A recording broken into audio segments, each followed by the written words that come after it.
Hello students, let's read the question. So the question is, the rate by which consumers produces new organic matter in grassland is called. पूछा गया है कि grassland में जो consumers हैं वो जिस रेट से न्यू ऑर्गेनिक मैटर प्रोड्यूस करते हैं उसे हम क्या बोलते हैं? Net primary productivity, secondary productivity, both 1 and 2, gross primary productivity. तो सबसे पहले अगर हम देखें जो ग्रॉस प्राइमरी प्रोडक्टिविटी होता है ये क्या होता है? It refers to the total amount of the total amount of energy fixed. और एनर्जी फिक्स्ड मतलब क्या हुआ? जो ऑर्गेनिक मैटर बन रहा है, organic matter, so energy fixed in an ecosystem,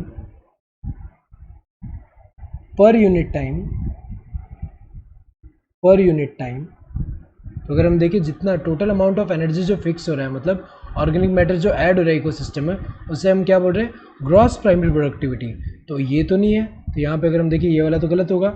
next अगर हम देखें नेट प्राइमरी प्रोडक्टिविटी जो होता है ये क्या होता है? नेट प्राइमरी प्रोडक्टिविटी का मतलब क्या होता है कि it is the amount of stored organic matter in plant tissues after respiratory utilisation. So अगर हम देखें ये जो ग्रॉस प्राइमरी प्रोडक्टिविटी है इसमें से अगर हम माइनस कर दें ये जो आर क्या है यहाँ पे?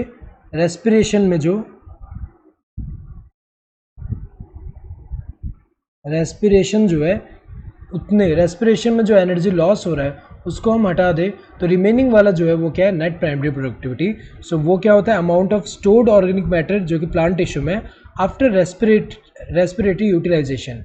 तो अगर हम देखें यहाँ पे ये जो है एनपीपी भी नहीं है क्योंकि ये तो कंज्यूमर का पूछा हुआ है. नाउ एक होता है सेकेंडरी प्रोडक्टिविटी. सेकेंडरी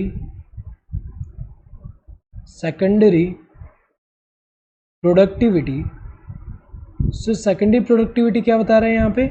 ये बता रहा है कि किस रेट में जो कंज्यूमर्स है न्यू ऑर्गेनिक मैटर जो है वो प्रोड्यूस करे, उसको हम क्या बोलते हैं? Secondary productivity. सो ये करेक्ट होगा. ये है ये वाला जो दिया हुआ है कि कंज्यूमर किस रेट में न्यू ऑर्गेनिक मैटर प्रोड्यूस कर रहे हैं उसको हम सेकेंडरी प्रोडक्टिविटी बोलते हैं. सो बोथ 1 and 2 तो होगा नहीं क्योंकि 1 वाला तो गलत है. Correct answer would be the second one. Hope you understood the question. Thank you and all the best.